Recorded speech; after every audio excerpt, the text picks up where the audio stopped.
الحمد لله الكبير المتعال ذي الجلال والإكرام والكمال. ہر قسم کی تعریف اللہ کے لیے ہے، وہ عظیم اور بلند ہے، صاحب جلال و اکرام اور صاحب کمال ہے.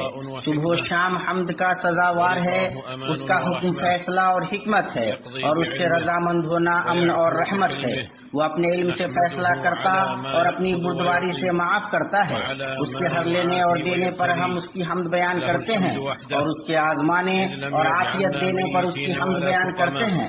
صرف اسی کے لیے حمد ہے کہ اس نے ہمیں نہ مردہ بنایا اور نہ بیمار، اور نہ ہماری رگوں کو کوئی تکلیف پہنچی، نہ ہماری جڑ کٹی، نہ ہم اپنے دین سے پھرے، نہ اپنے رب کے منکر ہوئے اور نہ اپنے ایمان سے گھبرائے، اور نہ ہم قبل کی امتوں کی مانند عذاب دیے گئے. ہم اس کی حمد بیان کرتے ہیں کہ اس نے ہمیں اپنا مطیع و فرمانبردار بندہ بنایا. اس پر ہماری کوئی حجت نہیں، اور سوائے اس کے دیے ہوئے کسی چیز کو پانے کی کوئی طاقت ہم نہیں رکھتے، نہ ہم کسی چیز سے بچ سکتے ہیں سوائے اس کے جس سے وہ بچائے. ہم اس کی آزمائش پر اس کی اسی طرح حمد بیان کرتے ہیں جس طرح اس کی نعمتوں پر کرتے ہیں. اس کے لیے زمین و آسمان کے برابر حمد ہے. اہل مجد و ثنا کے جتنی وہ چاہے اتنی حمد ہے. یہ سب سے حق بات ہے جو بندے نے کہی، اور ہم سب اس کے بندے ہیں. جو وہ عطا کرے اس سے روکنے والا کوئی نہیں، اور جس سے وہ محروم کرے اسے دینے والا کوئی نہیں، اور اس کے مقابلے کسی کی کچھ نہیں چلتی. ہم اس سے اس کی مغفرت طلب کرتے ہیں جس کا اس کے علم نے احاطہ کیا ہے اور جسے اس نے اپنی کتاب میں لکھ رکھا ہے. ایسا علم جو قاصر نہیں، اور ایسی کتاب جو کسی چیز کو چھوڑنے والی نہیں. اور میں گواہی دیتا ہوں کہ اللہ کے سوا کوئی معبود برحق نہیں، وہ ایک ہے، اس کا کوئی شریک نہیں. اور میں گواہی دیتا ہوں کہ محمد اللہ کے بندہ اور اس کے رسول ہیں.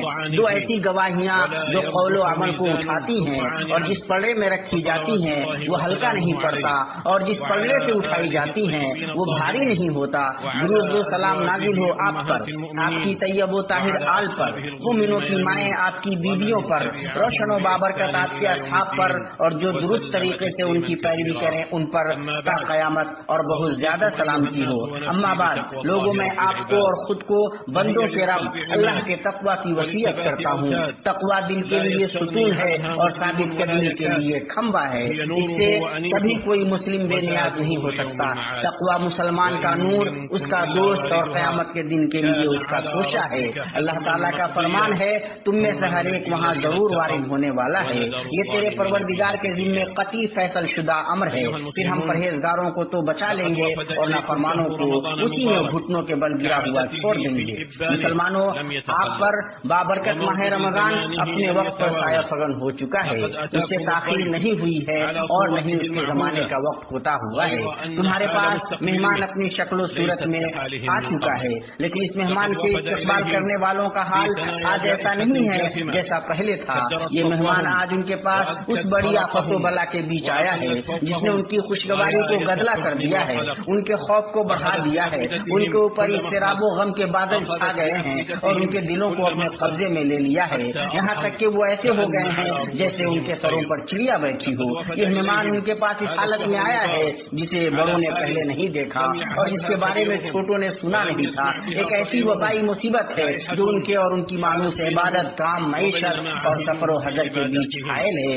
یہ مہینہ ان کے پاس اس وقت آیا ہے جب وہ اپنے آنسوؤں کے پوچھنے، اپنی پراگندگی کو سنوارنے، اپنی قوت کے اکٹھا کرنے، بند چیزوں کو کھولنے، گرے ہوئے کو اٹھانے، منتشر کو جمع کرنے اور کٹے ہوئے کو جوڑنے کے بہت زیادہ حاجت مند ہیں. وہ اپنے اس مہینے کے مہمان کی طرف دیکھ رہے ہیں اور حالت یہ ہے کہ جیسے وہ شولوں سے زیادہ گرم کسی چیز پر ہو تاکہ وہ اس مہینہ کو ذکر، عبادت، صدقہ اور توبہ کا مہینہ بنا لیں. وہ اپنے رب سے باصرار دعا کر رہے ہیں کہ اللہ اس کے ذریعے مصیبت کو اٹھا لے اور جو انہوں نے کھویا ہے اس کا نعم البدل عطا کر دے، اور انہیں جو مصیبت پہنچی ہے اسے ان کے لیے پاکی اور درجات میں بلندی کا ذریعہ بنا دے، اور آنے والی دنیاوی زندگی میں جو کچھ آگے پیچھے ہونا ہے اس کے لیے عبرت و نصیحت بنا دے، اور جو بولیں گے اور چھوڑیں گے اس کے لیے نصیحت بنا دے. وہ مومن کے حال کو ذہن میں رکھ رہے ہیں کہ اگر اسے خوشحالی پہنچے تو شکر ادا کرتا ہے اور یہ اس کے لیے خیر ہوتا ہے, اور اگر تنگی پہنچے تو صبر کرتا ہے اور یہ اس کے لیے خیر ہوتا ہے,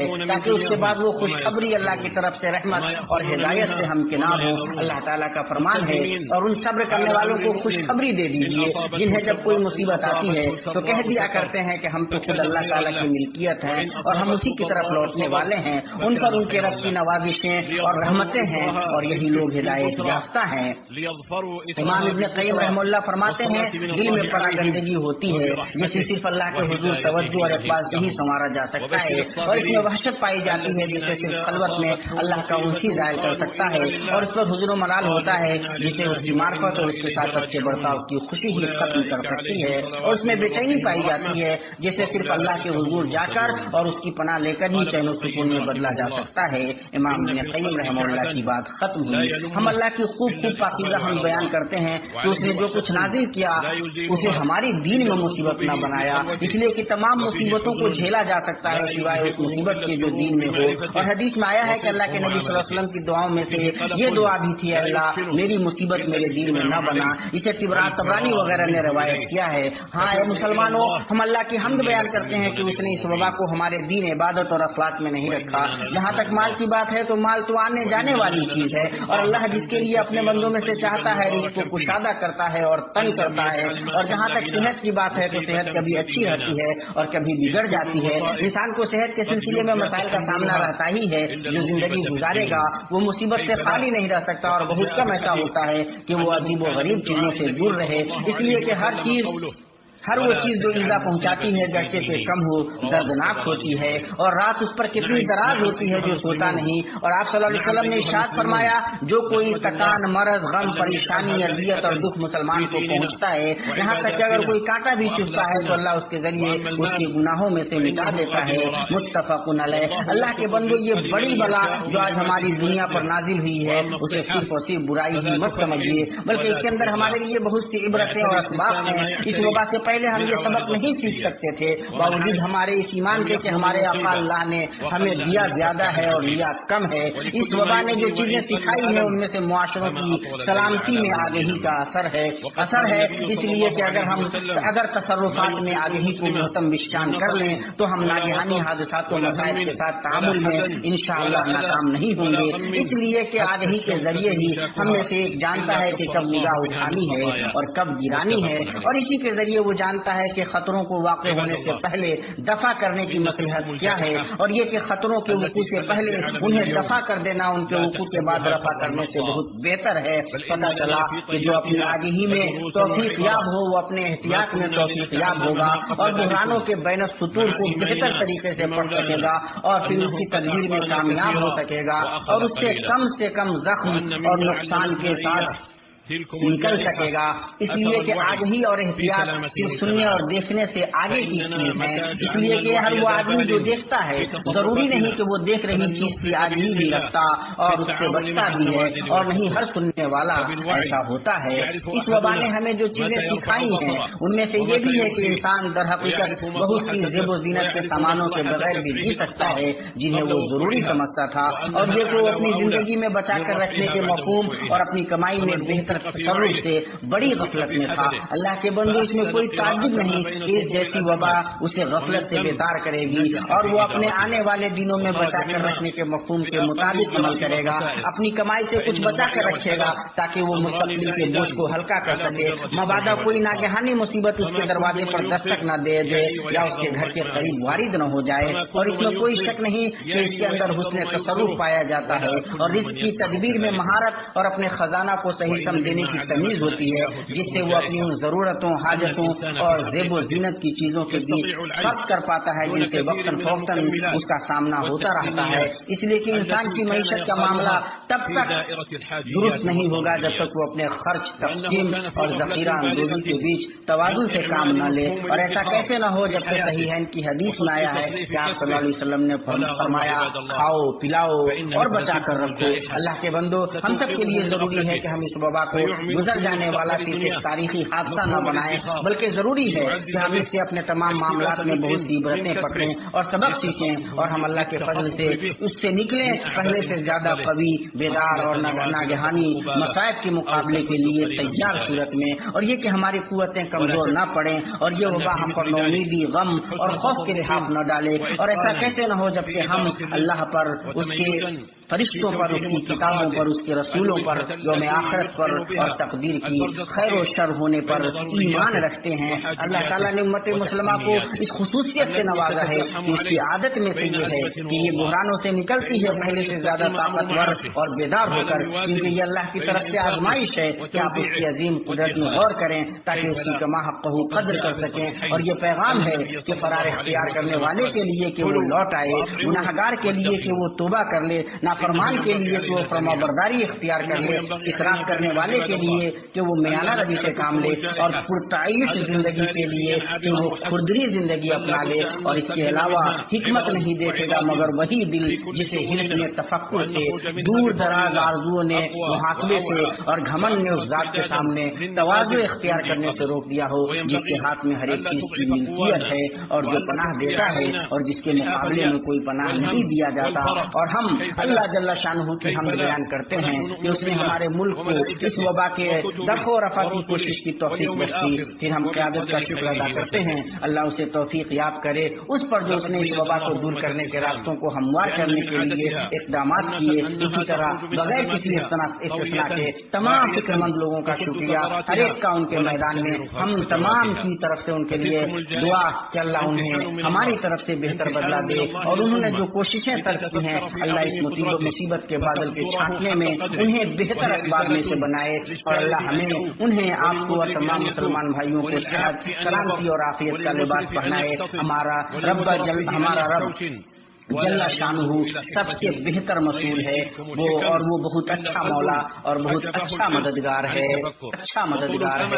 عن المراجعة والكبرياء، عن التواضع لمن بيده ملكوت كل شيء وهو يجير ولا يجار عليه.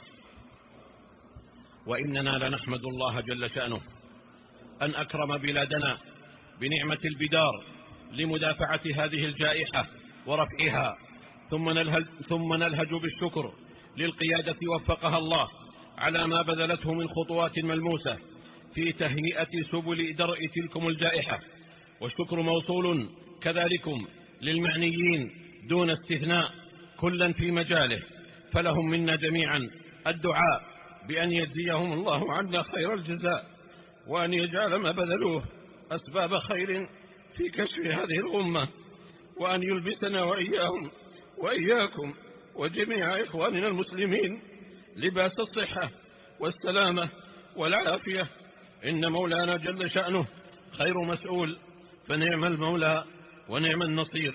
بارك الله لي ولكم في القرآن العظيم، ونفعني وإياكم بما فيه من الآيات والذكر الحكيم. أقول قولي هذا وأستغفر الله لي ولكم ولسائر المسلمين والمسلمات من كل ذنب وخطيئة، فاستغفروه وتوبوا إليه إن ربي كان غفورا رحيما. الحمد لله على إحسانه، والشكر له على توفيقه وامتنانه، وبعد، فاتقوا الله عباد الله. ہر قسم کی تعریف اللہ کے لیے، اس کے احسان پر اور اس کی توفیق و فضل بخشی پر اس کا شکریہ۔ اما بعد، اللہ کے بندو، اللہ کا تقوی اختیار کرو اور جان رکھو کہ صادق و مصدوق صلی اللہ علیہ وسلم کا فرمان ہے، جب رمضان آتا ہے جنت کے دروازے کھول دیے جاتے ہیں اور جہنم کے دروازے بند کر دیے جاتے ہیں اور شیطانوں کو پابند زنجیر کر دیا جاتا ہے۔ اسے بخاری و مسلم نے روایت کیا ہے، اللہ کے لیے اس مہینے کو غنیمت جانیے، اپنے دشمن کی کمزوری کا فائدہ اٹھائیے جس کے بارے میں آپ کے رب جل شانہ نے فرمایا ہے، یاد رکھو شیطان تمہارا دشمن ہے، تم اسے دشمن جانو۔ یاد رہے کہ بہت سے لوگ اپنے لیے شیطان کی دشمنی کو جانتے ہیں لیکن وہ خود کو اس کا دشمن نہیں بناتے، اور یہ اس برابری کی سمت واضح اہمال اور مہلک سرد مہری ہے، اس لیے کہ بنی نوع انسان اور شیطان کے بیچ یہ کشمکش اور مدافعت ان دو حقیقتوں کو کام میں لائے بغیر پوری نہیں ہو سکتی، اور اس کی عداوت اس کے اس قول میں پوشیدہ ہے، میں ضرور بھی ضرور ان کے لیے سیدھی راہ پر بیٹھوں گا جو وہ بندوں کے صراط مستقیم پر بیٹھتا ہے وہ صراط مستقیم کے نہ کناروں پر بیٹھتا ہے اور نہ خاتمے پر اور نہ اس سے دور بیٹھتا ہے. وہ ان کے سامنے بیٹھ کر انہیں روکنے پر ہی بس نہیں کرتا بلکہ وہ ان کے لیے ہر سمت میں بیٹھتا ہے. اللہ کا فرمان ہے پھر ان پر حملہ کروں گا ان کے آگے سے بھی اور ان کے پیچھے سے بھی اور ان کی دائنی جانب سے بھی اور ان کی بائیں جانب سے بھی اور آپ ان میں سے اکثر کو شکر گزار نہ پائیے گا. پتہ چلا کہ جب تک مسلمان کا دل زندگی کے ساتھ دھڑک رہا ہے تب تک وہ شیطان کے ساتھ جنگ میں ہے اور اس لڑائی کی کوئی گرد نہیں بیٹھتی بلکہ یہ انسان اور شیطان کے بیچ مقابلہ آرائی ہے. ایک دن انسان کا تو ایک دن شیطان کا. لیکن ان تمام مارکوں میں سب سے زبردست اور سب سے گرم مارکا رمضان المبارک میں انسان کا شیطان کے ساتھ مارکا ہے. حالانکہ مسلمان اس میں سب سے زیادہ قوی اور شیطان سب سے زیادہ کمزور ہوتا ہے. اسی لیے جس سے یہ موقع ضائع ہو جائے اس کے لیے ملامت ہلاکت اور نقصان کی وعید آئی ہے. آپ صلی اللہ علیہ وسلم نے فرمایا میرے پاس جبریل آئے اور فرمایا جس نے رمضان کے مہینے کو پایا اور اس کی مغفرت نہ کی گئی اور وہ جہنم میں داخل ہو گیا تو اس پر اللہ کی لعنت. جبریل نے کہا کہیے آمین تو میں نے کہا آمین. اس حدیث کو ابن خزیمہ نے روایت کیا ہے. اس لیے اس مہینے میں اپنی طرف سے اللہ کو خوب کوشش دکھائیے. اور ہر چند کے وبا کے اسباب نے مسجدوں میں آنے سے روک دیا ہے لیکن یہ چیز کسی کو اپنے گھر میں اللہ کی عبادت سے معاف نہیں کر سکتی. تو جیسے کہا گیا ہے کہ کیا ہی بری قوم ہے وہ جو اللہ کو صرف رمضان میں پہچانتی ہے, اسی طرح کہا جائے گا کیا ہی بری قوم ہے وہ جو صرف مسجدوں میں اللہ کو پہچانتی ہے, وہ اپنے گھروں میں اللہ کو نہیں پہچانتی اور نہ اپنی محفلوں میں پہچانتی ہے, نہ بیٹھے ہوئے نہ کھڑے ہوئے اور نہ اپنے پہلوؤں کے بل. اس قسم کی وبا میں یہ واضح ہوتا ہے کہ آدمی گھر میں عبادت کا حریص ہے یا نہیں. اس لیے کہ لوگ اس مہینے میں اس وبا کے بیچ زیادہ فرصت میں ہیں اور ان کے پاس زیادہ وقت ہے کہ وہ اسے عبادت میں لگائیں. بلکہ ان تمام پر رمضان کا کبھی کوئی مہینہ اتنی فرصت کے ساتھ نہیں گزرا. تو اللہ کے واسطے اس سے فائدہ اٹھائیے. اس لیے کہ کسی اور مصروفیت کے لیے کسی کے پاس کوئی حجت نہیں کہ سواد اعظم گھروں میں ہے. یہ ایک سنہری موقع ہے. تو ہائے اس کی خرابی جو اسے ضائع کر دے. اور ہمارے لیے یہ درست نہیں کہ ہم کہیں کہ ہمارے ساتھ تو وہ پیش آ گیا جس نے ہمیں اس بابرکت مہینے سے مشغول کر دیا, بلکہ ہمارے لیے حق یہ ہے کہ ہم کہیں ہمارے ساتھ وہ پیش آیا ہے جس کے لیے ہم فارغ بیٹھے ہیں. اور یہ عظیم موقع ہے کہ جب لوگ گھروں میں ہیں تو وہ اس مہینے کو اللہ کے ذکر اور عبادت سے زندہ کریں.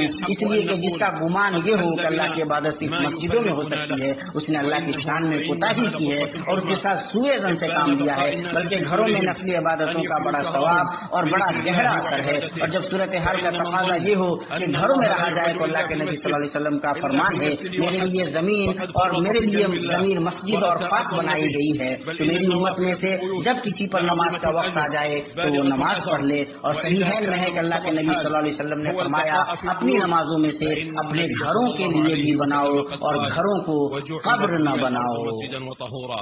فأيما رجل من أمتي أدركته الصلاة فليصل متفق عليه. وفي الصحيحين أيضا أن النبي صلى الله عليه وسلم قال اجعلوا من صلاتكم في بيوتكم ولا تتخذوها قبورا. هذا وصلوا رحمكم الله على خير البرية وأزكى البشرية محمد بن عبد الله صاحب الحوض والشفاعة. فقد أمركم الله بأمر بدأ فيه بنفسه وثنى بملائكته المسبحة بقدسه وأيها بكم أيها المؤمنون فقال جل وعلا يا أيها الذين آمنوا صلوا عليه وسلموا تسليما. اللهم صل وسلم على عبدك ورسولك محمد صاحب الوجه الأنور والجبين الأزهر.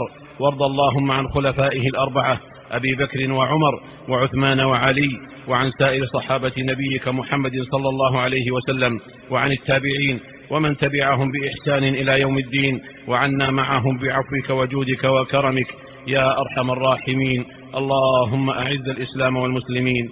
اللهم أعز الإسلام والمسلمين. اللهم أعز الإسلام والمسلمين واخذل الشرك والمشركين. اللهم انصر دينك وكتابك وسنة نبيك وعبادك المؤمنين. اللهم فرج هم المهمومين من المسلمين ونفس كرب المكروبين واقض الدين عن المدينين واشف مرضانا ومرضى المسلمين برحمتك يا أرحم الراحمين. اللهم آمنا في أوطاننا وأصلح أئمتنا وولاة أمورنا واجعل ولايتنا في من خافك واتقاك واتبع رضاك يا رب العالمين. اللهم وفق ولي أمرنا لما تحبه وترضاه من الأقوال والأعمال يا حي يا قيوم. اللهم وفقه وولي عهده لما فيه صلاح البلاد والعباد. اللهم ارفع عنا الغلا والوباء والربا والزنا والزلازل والمحن وسوء الفتن ما ظهر منها وما بطن عن بلدنا هذا خاصة وعن سائر بلاد المسلمين عامة يا ذا الجلال والإكرام. اللهم اجعل مواسم الخيرات لنا مربحا ومغنما، وأوقات البركات والنفحات لنا إلى رحمتك طريقا وسلما.